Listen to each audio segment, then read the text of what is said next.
জুমার দিনের শ্রেষ্ঠ আমলসমূহ। 1. নফল নামাজ পড়া, 2 রাকাত বা বেশি নামাজ পড়া, প্রত্যেক রাকাতে সূরা ফাতিহার পর সূরা ইখলাস পড়া। 2.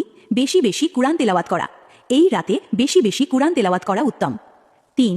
জিকির ও তাসবিহ পাঠ করা, সুবহানাল্লাহ, আলহামদুলিল্লাহ, লা ইলাহা ইল্লাল্লাহু, আল্লাহু আকবার বেশি বেশি বলা। 4.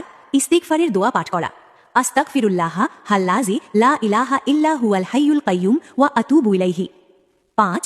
দরুদ শরীফ পাঠ করা, বেশি বেশি রাসূল সাল্লাল্লাহু আলাইহি ওয়াসাল্লামের উপর দরুদ পাঠ করা, আল্লাহুম্মা সাল্লি ওয়া সাল্লিম আলা নবিয়িনা মুহাম্মদ সাল্লাল্লাহু আলাইহি ওয়াসাল্লাম।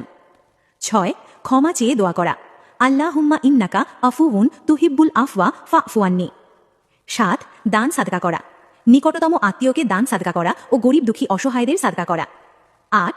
নিজের ও সকল মুসলমানদের জন্য দোয়া করা, আল্লাহুম্মা গফিরলিল মুমিনিনা ওয়াল মুমিনাত। ভিডিওটি শেয়ার করতে ভুলবেন না।